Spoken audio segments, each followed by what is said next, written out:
Bismillahirrahmanirrahim. Welcome to the course of Technical Writing and Presentation Skill.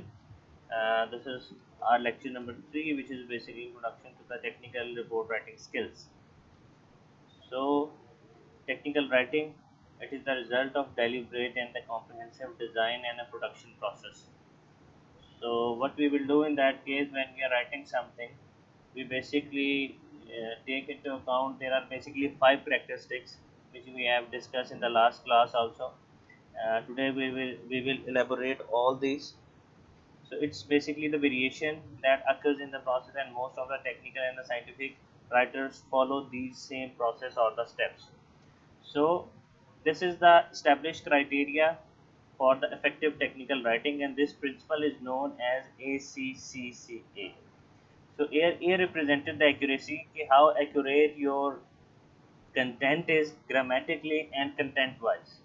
When we talk about the clarity basically it tells about how neat and clean and how you are clear about the topic. There is no confusion, writer has no confusion. So clarity basically describes that how clear your mind is about a topic. And at third we have conciseness. Conciseness is basically you are delivering so much knowledge in shorter form. How concise your content is. जैसे आप खुलासा लिखते हैं किसी भी चीज़ का कि आप थोड़े से वर्ड्स के अंदर you are explaining more and more. This is basically conciseness. And at the fourth number we have coherence characteristics कि how coherent your stuff is, कि लाइनें जो हैं या पैराग्राफ जो है वो एक दूसरे के साथ कितना मर्ज हैं. And at the end we have appropriateness कि how appropriate your content is, कि आपने ऑडियंस या उस स्टेज का ख्याल रखा है जिस ऑडियंस या स्टेज के लिए आप कोई लेटर एप्लीकेशन जो है वो लिख रहे हैं. तो वो अप्रोप्रिएट फोरम जो है उस अप्रोप्रिएट फोरम के according what will be the language, what will be the words, sentences कैसे होने चाहिए, जुमले आपके कैसे होने चाहिए. तो अप्रोप्रिएटनेस आपके पास ये है. So these are basically the 5 characteristics of effective technical writing: accuracy, clarity, conciseness, coherence, and appropriateness. To identify the specific purpose of the document by clarifying the reason and the specific objective. That is important. When you are writing something, so you are writing basically purposefully. If you are writing something, we'll give an example. If you are writing a letter, so two things are important. First, why are you writing this letter, and what is your objective, जिसको हम subject बोलते हैं कि उस letter का subject क्या है. तो आपको या राइटर को ये दो चीज़ें जो हैं वो पैट श्योर होनी चाहिए, क्लिस्टर क्लियर होनी चाहिए कि why you are writing something, what is the reason behind writing that letter or application or something else, and what is the objective, कि आप उसके अंदर क्या डिफाइन करने जा रहे हैं. इट इज़ अ कंप्लेन, आप किसी को अप्रिशिएट करने जा रहे हैं, कोई इन्फॉर्मेशन पास ऑन करने जा रहे हैं. तो ये जो दो चीज़ें हैं आपको ये पता होनी चाहिए. Third one is define your audience. You have to define the audience as well. For example, when you are standing upon a stage for a presentation, so you have to notice that what kind of audience you are talking with. For example, is it the level of expertise, कि आप जिस audience से बात करें वो एक expert audience है, आपके पीर लेवल की ऑडियंस है, या आपसे लो लेवल की या लेबर लेवल की ऑडियंस है. So you have to identify the audience as well. ठीक है जी. तो ऑडियंस के अंदर आपने किन किन चीज़ों का ख्याल रखना है. आपने level of expertise, purpose of reading the document और presenting the document, and attitude also. So these are the things. So far you must have done with defining purpose, problem and the audience. अभी तक हमने क्या किया, सबसे पहले content writing के technical writing के पर्पस को डिफाइन किया कि why you are writing something.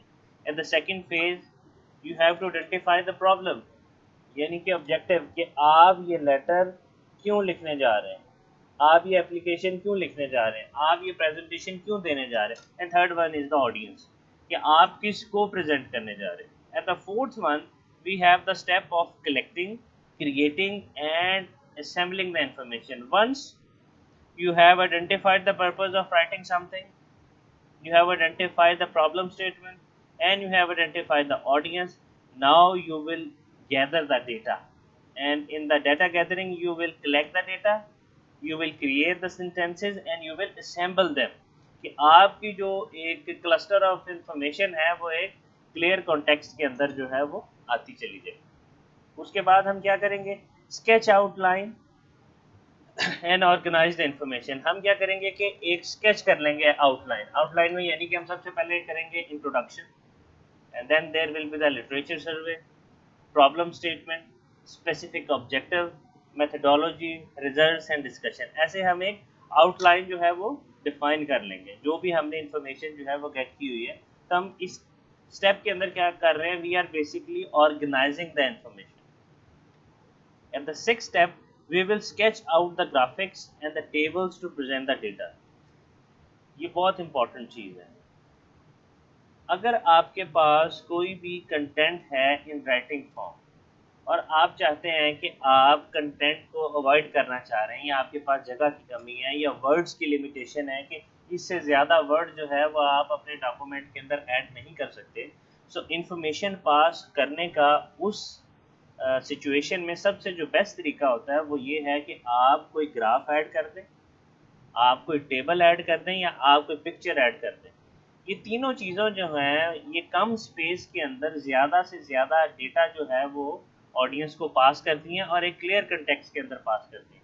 एक टेबुलर फॉर्म के अंदर डाटा जो है वो बहुत ऑर्गेनाइज्ड होता है और वो कम स्पेस के अंदर ज़्यादा इन्फॉर्मेशन जो है वो पास ऑन कर रहा होता है।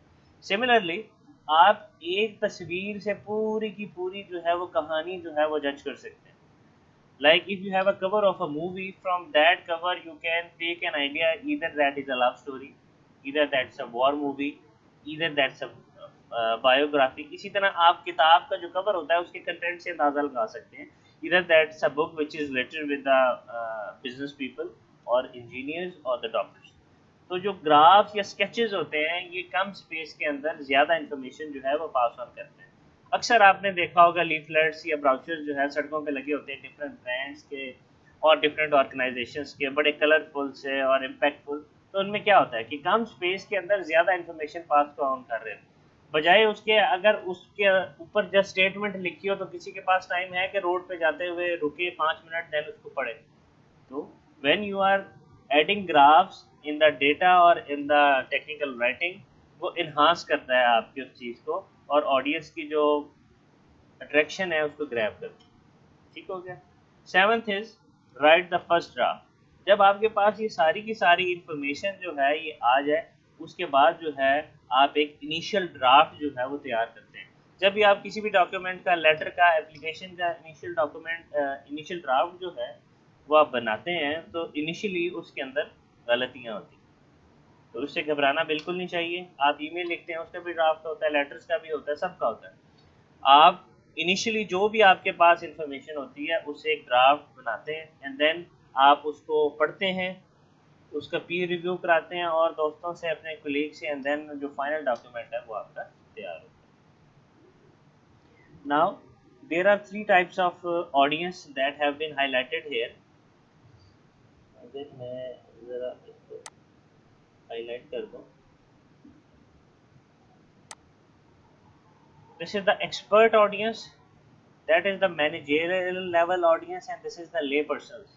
ठीक है, ये एक्सपर्ट है ऑडियंस किसी भी टॉपिक के ऊपर, ये मैनेजेरियल लेवल के ऊपर है, यानी कि आउटलाइन जानती है लेकिन एक्सपर्ट नहीं है। एंड दिस इज द ले पर्सन जिसको बिल्कुल भी अंदाज़ा नहीं है। तो अगर आप उसको कोई डॉक्यूमेंट प्रेजेंट कर रहे हैं तो कौन कौन सी चीज़ें उसके अंदर होनी चाहिए। अगर आप इंट्रोडक्शन की बात करें तो इंट्रोडक्शन में अगर आपके पास एक्सपर्ट ऑडियंस है तो आपको उस डॉक्यूमेंट का जो इंट्रोडक्शन है वो टेक्निकल लिखना चाहिए, because that audience knows. For example आप एक प्लांट के ऊपर काम कर रहे हैं और उस प्लांट के अंदर हम कहते हैं जी वो एक मैन्युफैक्चरिंग प्लांट है और उसके अंदर कोई सिचुएशन आ गया कि कोई पार्ट जो है वो मशीन का वो डैमेज हो गया। अब जाहिर है बाकी लोग भी इंजीनियर्स हैं, so technically they know the terms कि जी गियर के अंदर क्या प्रॉब्लम है, बेल्ट ड्राइव के अंदर क्या प्रॉब्लम है, फ्लैंज के अंदर क्या प्रॉब्लम है, तो आप उनको टेक्निकल लैंग्वेज के अंदर लिख सकते हैं। But when you are writing to the manager, अब मैनेजर जाहिर है वो एचआर में है या किसी और लेवल का आदमी है, तो आप उसको टेक्निकल वर्ड्स जो है वो नहीं बता सकते, तो आप उसको प्रॉब्लम बताएंगे कि at that stage one of the machine part is faulty, this much is cost, इतने अरसे के अंदर आएगा, तो इतने अरसे के अंदर जो है वो प्रोडक्शन जो है वो दोबारा स्टार्ट हो जाएगी। इसी तरह मैनेजेरियल लेवल से अगर हम ले पर्सन के ऊपर आएंगे तो आपको फिर रिलेट करना पड़ेगा चीज़ों को, उनकी लोकल लैंग्वेज के अंदर जो है वो उनको समझाना पड़ेगा। अगर आपके पास मैथ मॉडल्स हैं तो again you have an expert audience who can understand that models, it's okay कि आप उसको मेंशन कर दें। मैनेजेरियल लेवल और ले पर्सन के लेवल के ऊपर आप अवॉइड करते हैं इन चीज़ों को डॉक्यूमेंट में लिखने से, बिकॉज दे डोंट नो। इसी तरह आपके पास इक्वेशन है तो expert know the equations as well, तो आप उनको ऐड करें, बाकी दोनों के लिए मत ऐड करें। इसी तरह फिर आपके पास ग्राफिक्स हैं। ग्राफिक्स के अंदर क्या करें कि आप जब एक्सपर्ट लेवल के अंदर दें तो आप डिटेल्ड और एनालिटिकल उसका जो पार्ट है या एनालिटिकल सोल्यूशन है वो प्रेजेंट करें। लेकिन जब मैनेजेरियल लेवल या ले पर्सन की बात करें तो उनको जो आप ग्राफ्स या ग्राफिकल डेटा प्रेजेंट करें वो सिंपल प्रेजेंट करें, जहां से वो अंदाज़ा लगा सकें कि इसके अंदर आप कहना क्या चाह रहे हैं। इसी तरह डिटेल लेवल क्या होना चाहिए, एक्सपर्ट लेवल के ऊपर जो है एक्यूरेट न्यूमेरिकल डेटा आपको देना चाहिए, और मैनेजेरियल और ले पर्सन के ऊपर आपको सिंपल डेटा देना चाहिए। टेक्निकल टर्म जो है एक्सपर्ट लेवल के ऊपर आपको देनी चाहिए और बाकी दो लेवल के ऊपर जनरल टर्म्स देनी चाहिए। इसी तरह एम्फोसिस आपको ये फोकस किस चीज़ पे करना चाहिए, एक्सपर्ट लेवल के ऊपर जो है आप एनालिसिस पे फोकस करेंगे, और मैनेजेरियल और ले पर्सन के ऊपर ऑपरेशन। मैनेजर को है, जाहिर है मैनेजर प्लांट पूरे के पूरे प्लांट का रिस्पॉन्सिबल है, उसको कॉस्ट से मतलब है कि कितना खर्चा आ रहा है और कितनी प्रोडक्शन हो रही है, how much profit the organisation is generating. तो आप उसको जो डेटा प्रेजेंट करेंगे वो कॉस्ट और ऑपरेशन से रिलेटेड होगा। और जो ले पर्सन है आप उसको पर्सनल इन्फॉर्मेशन या इन्फॉर्मेशनल इंटरेस्ट की जो चीज़ है वो सिर्फ देंगे कि आपका सिर्फ काम ये है कि 8 से लेके 4 बजे तक आपने ये टास्क जो है वो परफॉर्म करना। Now at the 7th step हमने कहा था कि आपने इनिशियल डॉक्यूमेंट जो है उस इंफॉर्मेशन से जो है वो बनाना है। Now at the 8th step you will revise your document. अब ये रिवीजन का स्टेज है। इस स्टेज के अंदर आप करेंगे क्या, you will organise the data, that is known as organisation, the content for accuracy and appropriateness. तो आप क्या करेंगे कि जो आपने डॉक्यूमेंट लिखा था उसकी एक्यूरेसी और उसकी अप्रोप्रिएटनेस के लिए आप उसको रीअरेंज या रीऑर्गेनाइज जो है वो कर रहे हो। At the 9th step, you will edit the paragraphs and the sentences. तो जब आप रीअरेंज कर लेंगे उसके बाद जो है आप पैराग्राफ्स और सेंटेंसेस को एडिट करते हैं। क्यों करते हैं, टू इम्प्रूव द क्लैरिटी। आपका जो मीनिंग है या जो आप इंफॉर्मेशन पास ऑन करना चाह रहे हैं it will be more and more clear. उसके अलावा आपके पास क्या इसका पर्पज हो सकता है, कंसाइजनेस, कि आप उसको शॉर्ट फॉर्म के अंदर कन्वर्ट करें। एंड नेक्स्ट इज कोरेंस, कि आप उसको रिलेट करें। To fix the problems of grammar, spelling, punctuation, mechanics और यूजेज। तो ये चीज़ें जो हैं वो बेसिकली आप इम्प्रूव कर रहे होते हैं इन 3 आप ACCA के जो रूल्स हैं उनको देखते हुए, clarity, conciseness and coherence. And at the 10th stage आप उसका रिव्यू करते हैं। There are different kinds of review.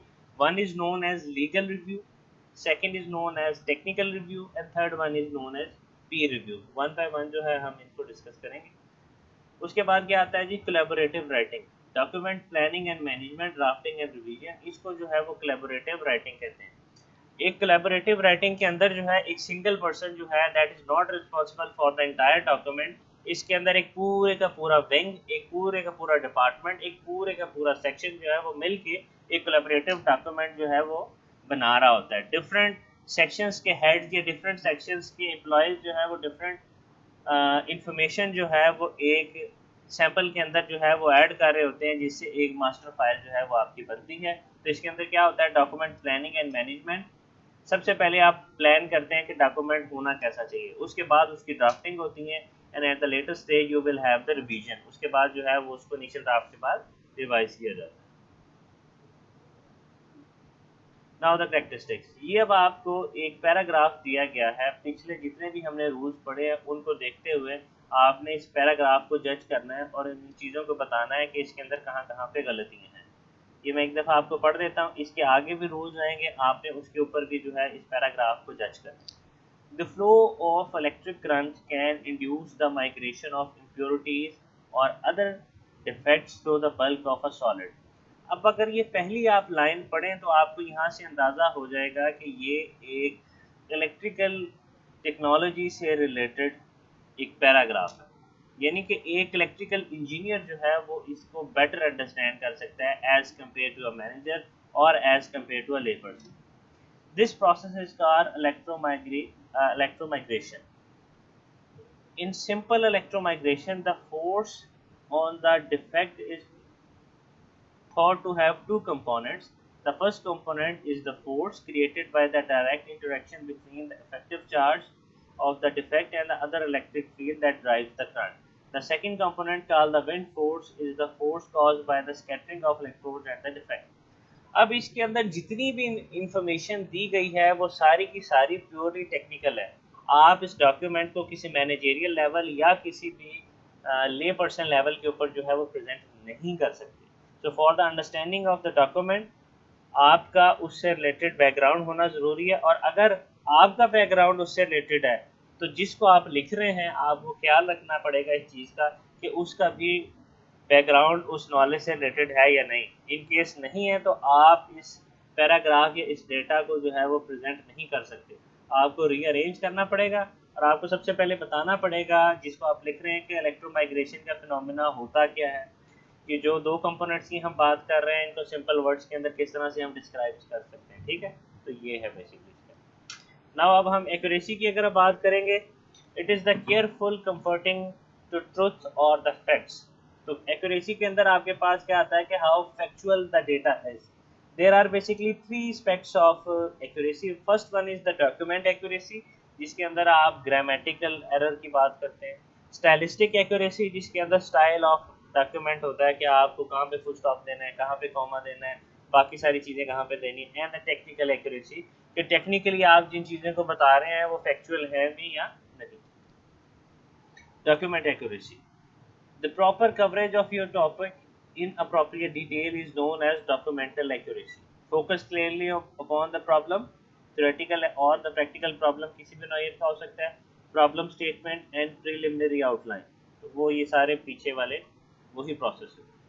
Stylistic accuracy की अगर हम बात करें, the careful use of language to express the meaning. इसमें आप ग्रामर के जो रूल्स हैं उनका ख्याल रखते हैं कि पैराग्राफ कैसे लिखते हैं, सेंटेंस स्ट्रक्चर क्या होता है, वर्ड्स कैसे लिखने चाहिए, वोकैबुलरी अच्छी होनी चाहिए, यूजिंग ऑफ प्रिसाइज वर्ड्स होना चाहिए.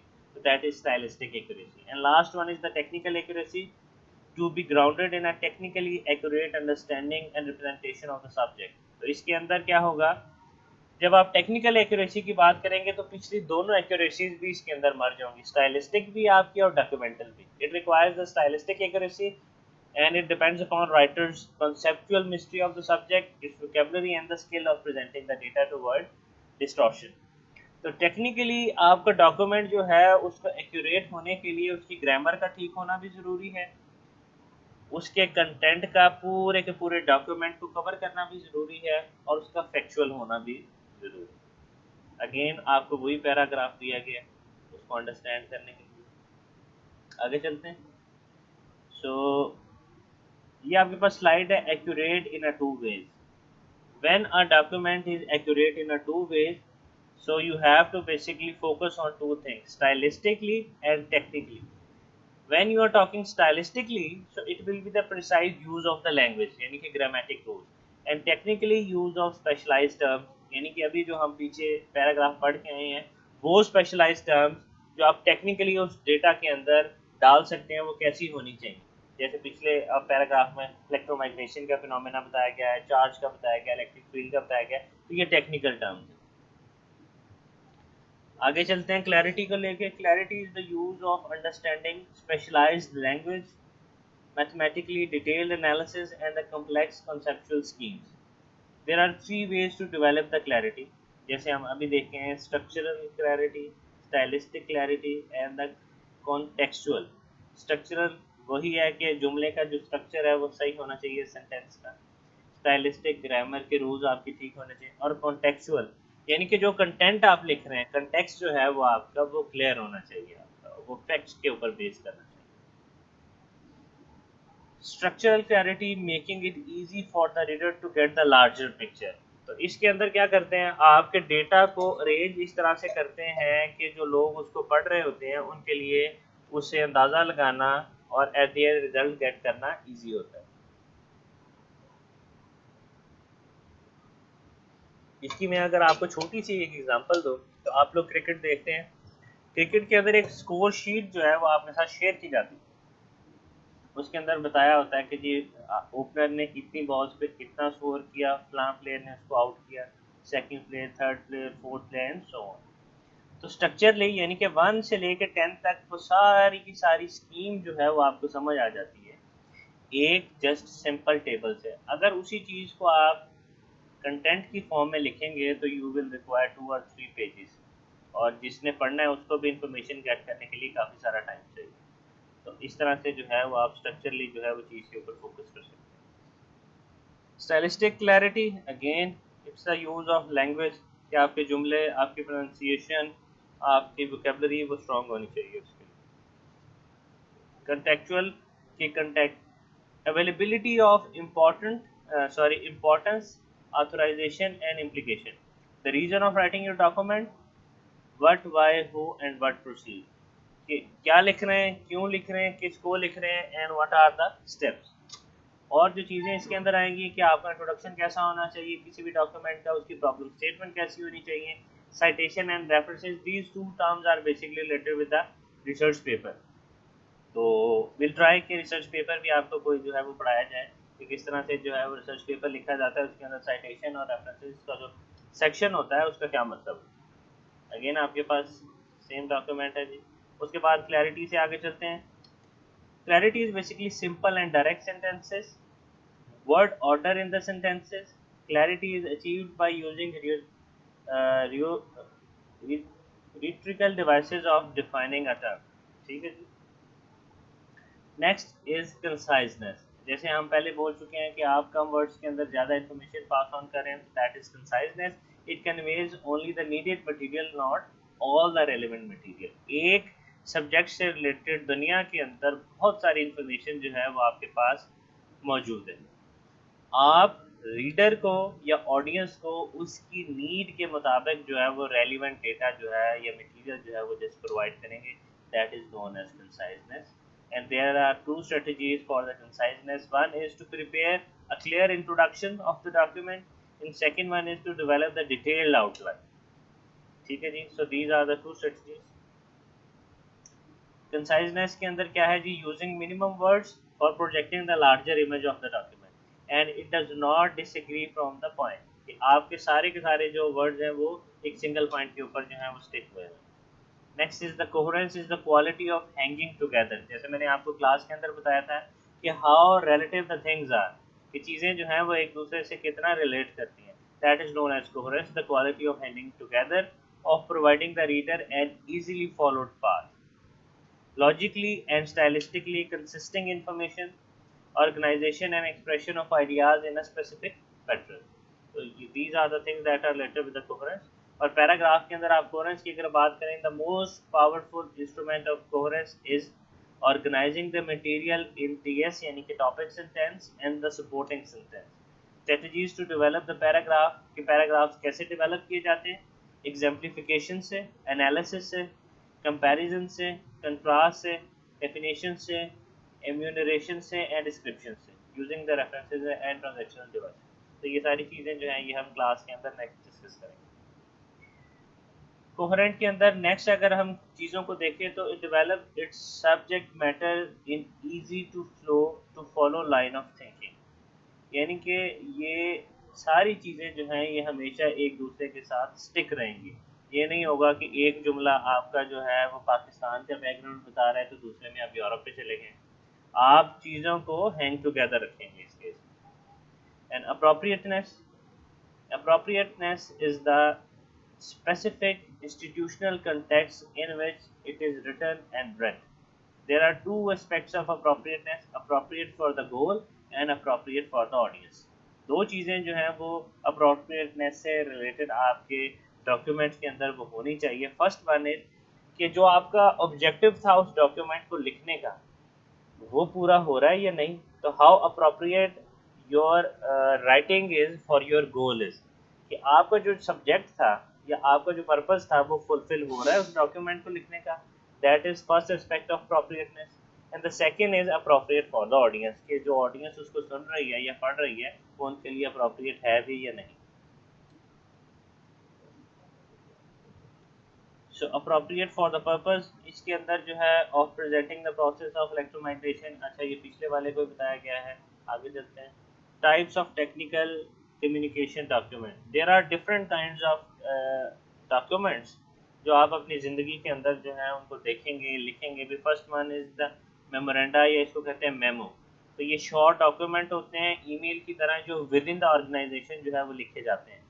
मीटिंग डॉक्यूमेंट्स होते हैं, जब आपकी कोई भी मीटिंग होती है तो उस मीटिंग से पहले उसका एजेंडा, उसका नोटिफिकेशन जो है वो कोलीग्स के अंदर जो है वो फ्लोट किया जाता है, और जब वो मीटिंग हो जाती है तो उसके मिनट्स लिखे जाते हैं। ये नीचे ये दोनों चीज़ें बताएंगी कि आपकी जो मीटिंग है उसका एजेंडा क्या है, ये बुलेट्स होंगे। The first agenda is the scholarship, second agenda is the timing of the university, third agenda is the holidays. इस तरह ये एजेंडा आइटम्स होते हैं। And the minutes of the meeting जो क्या है कि आप मिनट्स लिखते हैं मीटिंग के, कि जी मीटिंग के अंदर फलां फलां लोग जो थे वो मौजूद थे, ये डिसीजन हुए। इसी तरह लिटरेचर रिव्यू के डॉक्यूमेंट होते हैं आपके पास, ये आपके रिसर्च पेपर और थीसिस से रिलेटेड होते हैं।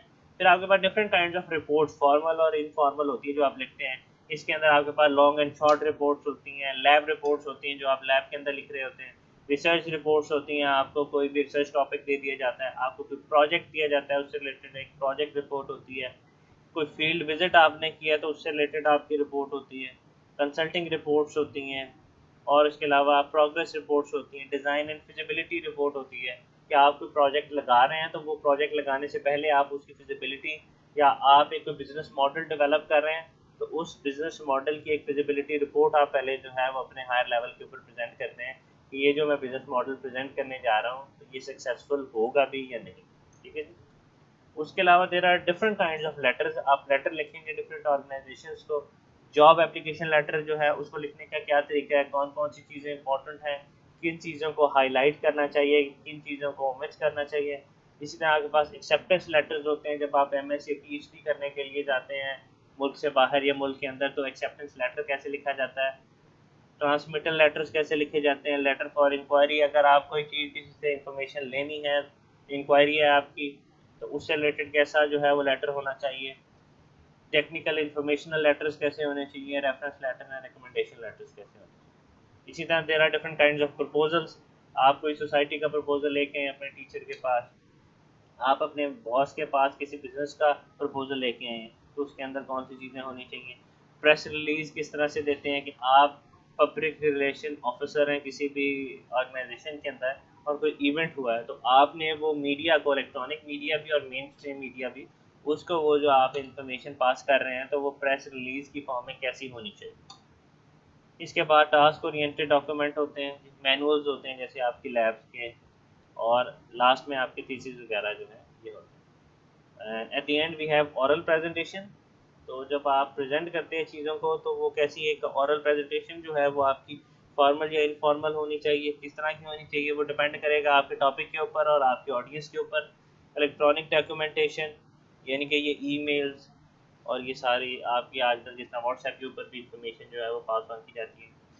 लास्ट जैसे हमने लेक्चर के अंदर रेज्यूमे और सीवी को डिस्कस किया था, तो रेज्यूमे और सीवी किस तरह से बनाते हैं, what is the difference between the resume and the CV, और किन फोरम्स के ऊपर आपको सीवी भेजनी चाहिए और किन ऑर्गेनाइजेशंस के अंदर आपको रेज्यूमे भेजना चाहिए, आपको इसका अंदाज़ा होना चाहिए। And at the end we have the covering letter. जब भी आप कोई डॉक्यूमेंट प्रिपेयर करते हैं, 1 2 10 15 सफ़ों का, तो उसके ऊपर एक उसकी कवरिंग लगती है जिसके अंदर जो है वो आपने बताया होता है कि ये डॉक्यूमेंट किस चीज़ से रिलेटेड है और कौन कौन से डॉक्यूमेंट इसके साथ आपने अटैच किए हुए हैं। This is basically the covering letter. So that is all from today's lecture. I hope you have understood the concept of ACCCA, कि इन कॉन्सेप्ट्स को जहन में रखते हुए how you can write a letter, application, CV, and how you can give a presentation. So inshallah in the next lecture we'll discuss some more things. Thank you so much. बहुत शुक्रिया।